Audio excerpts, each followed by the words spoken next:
Hi everyone, my name is Tom Tashi. I currently serve as a mentor and advisor in Ivy Touch's research training program, and I'm thrilled to have a chance to talk with you today about my experience, my background, my own research, also my work with Ivy Touch and the research training program, and finally why I think it's so important that high school students take advantage of opportunities like those provided by Ivy Touch to begin conducting their own research, to begin improving their critical thinking, and to begin taking steps towards the next stage of their education and ultimately of their lives. So, without further ado, I'd like to introduce you to Princeton University. That's where I went to undergraduate. I went there in 2009 and graduated in 2013 with a degree in the Woodrow Wilson School of Public and International Affairs. Now, before I explain the details of Princeton, a little bit of trivia. A lot of you have probably heard of the Ivy League, right? Well, you know what Ivy is, but you know why the Ivy League is called the Ivy League? Well, some say it's because of the ivy coating the original building at Princeton University. Needless to say, Princeton, like all other schools in the Ivy League, is a fantastic place to go to college, to learn how to expand your thinking, and ultimately conduct research and lead a scientific lifestyle, a lifestyle of asking questions. And throughout my talk today, I want to emphasize how important asking questions is, not just answering them. But back to my own history at Princeton. Like I said, I graduated in 2013 with a degree in social science. The Woodrow Wilson School is a specialized school at Princeton for students who are interested in economics, politics, history, and psychology, and particularly at exploring issues operating at the overlap of those four field areas. No matter what discipline you decide to study at Princeton, there are fantastic resources available for you to advance your academic career and to conduct your own research. This is true in mathematics, where we have numerous Fields Prize winners. It's true in psychology, and economics, where we have Nobel Prize winners. It's true across the campus. And that's true at many elite universities throughout the United States and throughout the United Kingdom. And one of the main reasons why students like you should consider applying. But what did I do at Princeton? Well, my own story with research didn't begin in high school. In fact, I didn't even consider conducting anything close to research until I got into my second and third year as an undergraduate at Princeton. After starting my research, though, I couldn't help but feel that I'd wasted a lot of time taking so long to come around to the idea of actively making my own contribution to the fields that interested me. But I began working as a research assistant to a professor in the Woodrow Wilson School named Sophie Mounier. I worked on European Union issues, particularly looking at international trade. In my senior year, I wrote my senior thesis, a 120-page research paper, on Chinese investment in Caribbean islands, which was awarded the Larkin Prize for the best thesis in the field of political economy. Now, as a graduate student at Princeton, I'm continuing research, moving into psychology and away from economics. I'm currently working in the field of behavioral economics, looking at how we can use principles of behavioral economics and psychology to reduce food waste in institutional settings. But how does this relate to my work with Ivy Touch? Well, like I said, I didn't start researching until I was a sophomore in college. But I recognized at that point how important research was. And what Ivy Touch really does is reach out and allow students in high school the chance to develop their own research skills. So, with Ivy Touch, I offer two courses, one in psychology and one in international relations. Now, on the one hand, these are probably similar to the courses that you're taking right now, so-called basic courses in your basic curriculum. But in addition to just studying concepts, memorizing terms, the courses that we do at Ivy Touch go a bit beyond that. So, although the psychology concepts that are covered in Ivy Touch's mentoring sessions are good preparation for something like the AP Psychology exam, you get something else in those sessions, and that's what I hope to convey to you with this talk. In addition to psychology, I also offer a course in international relations. This field is near and dear to me, one of my favorites, and a field I spent a lot of time working on as an undergraduate. And it's a real joy to be able to work one-on-one with an eager Chinese student with a much different perspective than I have, and have productive discussions with that student about international relations. But I'm getting ahead of myself. I should introduce you to how it all works. So, like I said, on the one hand, these courses are probably similar to what you're used to in high school. We have 2-hour sessions, and part of that is dedicated to a presentation of the new theory and the new concepts of the day. For example, in psychology, if we were looking at cognitive science or neuroscience or the anatomy of the brain, that could be a lesson that started off the day. And so for an hour we might discuss the theories and the concepts and the terms. After that, however, we move on and we look at some of the theory and the concepts not to memorize it, but to understand how we discovered it. Where did it come from? And to do that, we have to understand the research methods and the evidence used within the fields. And this is different according to different fields. Lastly, we also look at case studies and real-world applications. This is important, and this takes you beyond the classroom, I think. So much of high school is responding to prompts or sitting down and taking a test, but what you're learning never really is alive for you. Through the Ivy Touch courses, however, you're actually able to sit down, stare at the material, not just stare at the material, but actively participate in the material. And you're able to do it in a one-on-one session. So every day that I offer a session, I not only cover concepts, but I also provide recent articles from prominent journals, prominent newspapers, that we can discuss. On the one hand, this allows us to realize how relevant these fields are to our everyday lives. On the other hand, it offers real exposure to real academic writing. Real writing by active scholars, active researchers in the field, who are at the front lines of whatever the discipline may be. That's what's so cool about these courses, I think. And that's ultimately what you can't get in an average high school. If you only use a textbook, you're getting a watered-down version of the field. You're not actually seeing what those people who create science, who create international relations, you're not speaking their language. But through Ivy Touch, you're able to sit down with graduate students who are active in those fields and who can be your guide to them. And that's exactly where Ivy Touch really distinguishes itself from other tutoring programs, because sessions aren't just lectures. On the one hand, they are opportunities for students to study the knowledge given in a certain field, the ideas and the concepts that are important. But they're also a chance for students to understand how we come to know all of the things that we know about the field. And that, no matter what the field is crucial. And that is what separates high school from college. The scientific method. You maybe have studied it. I'm sure you've all heard of it. The idea is pretty simple. There's a theory out there. For example, the theory of gravity. This theory suggests that objects that have mass attract other objects toward them. That theory can generate a hypothesis. If you drop something, it will fall toward the center of the earth. You can gather evidence. Easy enough. If I pick something up, it will fall. You can conduct a test. There's the evidence right there. If this, then that. I've proven it. And finally, you have the analysis. You look at what the results of your test seem to suggest. At the end of the day, this simple example obviously suggests that the theory of gravity is a pretty good one. But this mindset, this active engagement with the field, is exactly what we try to do with every concept that we learn. We don't simply say, in psychology, the occipital cortex is located in the back of the brain.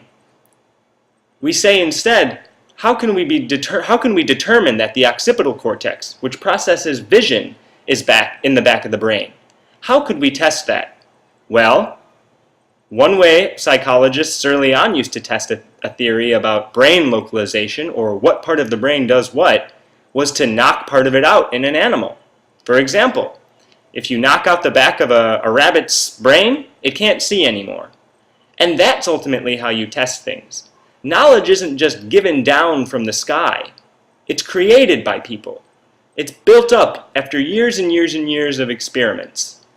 Now, this might sound like an approach that is only relevant to material sciences or hard sciences, but even in the social sciences as well. You can generate a theory of what will happen. In economics, there's theory for how markets react. There's theory for how workers will react to an increase in wage, and this can be tested and it can be examined. In international relations, we have theories for how certain countries will respond to one another. For example, we can look at history in order to inform our understanding not just of the past, but of the future. No matter what the field is, the scientific approach is key. And ultimately, what we hope to do is train students, not just in college, but starting from high school through the Ivy Touch research training program, to think about themselves not just as someone passively sucking up information, but as equals to the scholars, sitting at the same table as famous scholars and world-class academics, and able to engage them in discussions. And that's where I think we arrive at the big distinction between high school thinking and college thinking. It's critical. In high school, you're trained to answer questions. You sit down at your desk, your teacher puts a piece of paper in front of you with questions on it.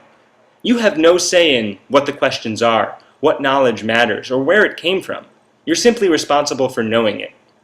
In college, you learn to ask those questions. You define what we should be paying attention to. You pose the interesting questions and ultimately come up with the answers yourself. And that's a skill that's useful no matter where you are in your life. And I think that ultimately the goal is for the student not just to, again, passively learn something, but actively make a contribution to the field, to take active ownership of learning, to turn school into something that's a ride and turn it into an adventure. This has benefits not only, I think, for the student himself.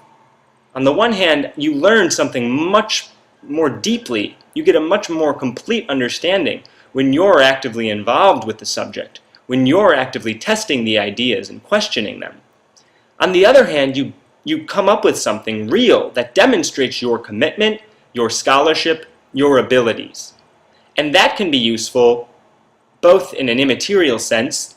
It can be useful for you to help you become a better thinker in life. But it can also be useful in a practical sense. When you're writing a cover letter, when you're writing a personal statement, when you're applying to college, what better way to demonstrate that you are serious, that you will take advantage of all of the resources that world-class universities offer, than by showing that you've already found an opportunity to do that at high school. If you want to distinguish yourself from the thousands of other applicants that apply to schools like Princeton or Harvard or Oxford, what you need is that extra something.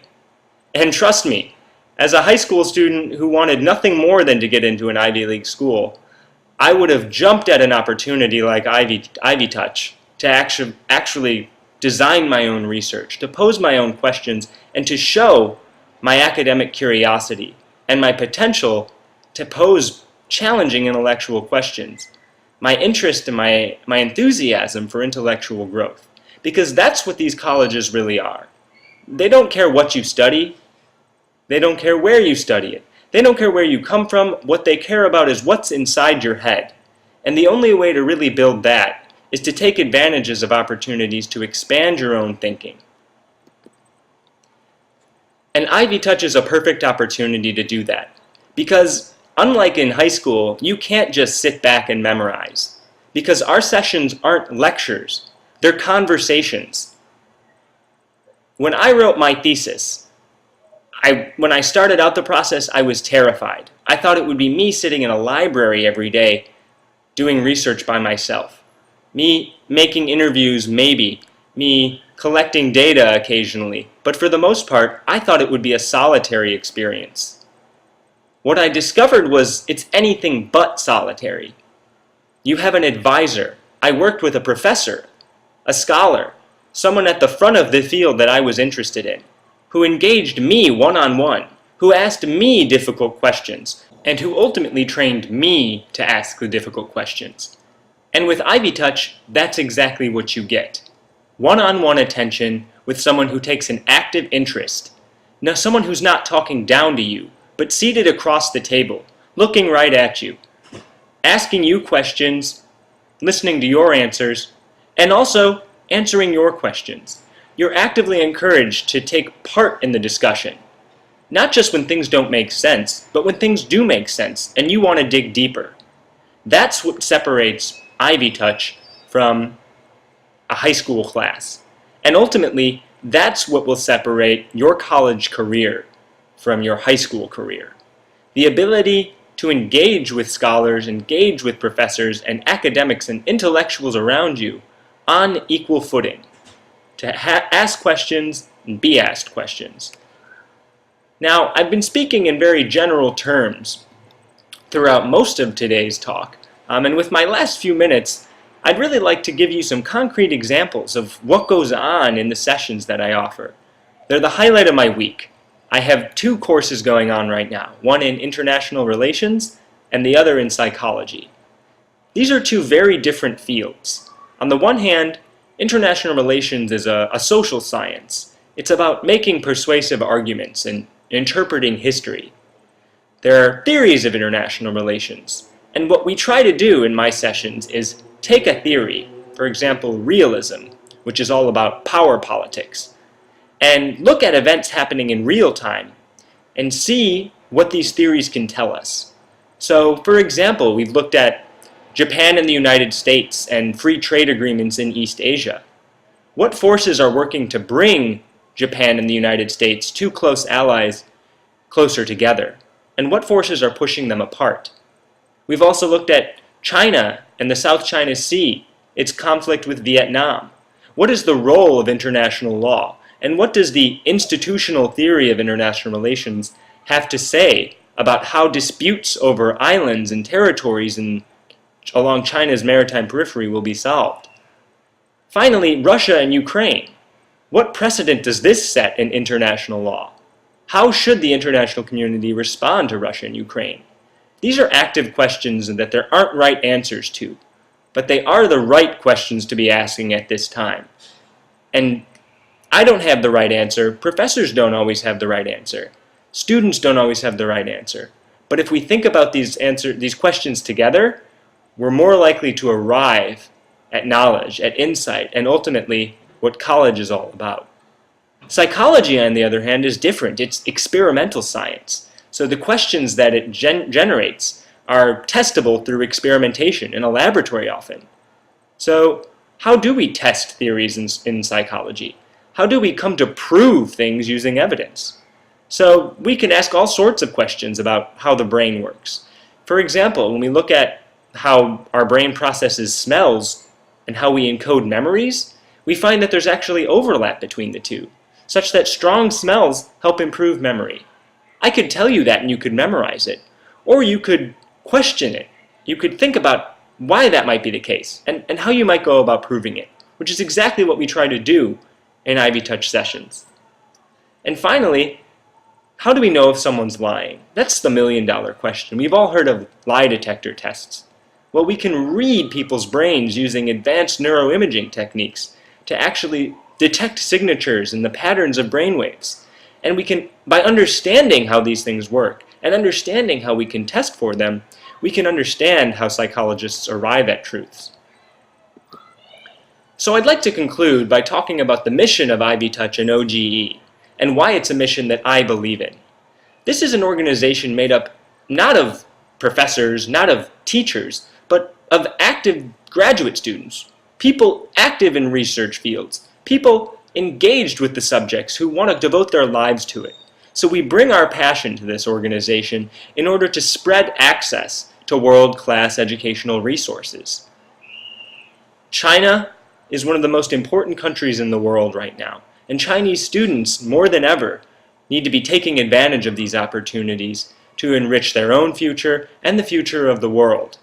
The future is in the hands of today's students, and by taking opportunities like Ivy Touch the program sponsored by OGE and Ivy Touch, you're able to take hold of your future. You're able to demonstrate your commitment to advancing yourself, and ultimately you're able to bring yourself somewhere you never thought you could go before. So I've really enjoyed sharing my thoughts with you and my experience today, and I wish you all the best at your conference this week. Thanks so much.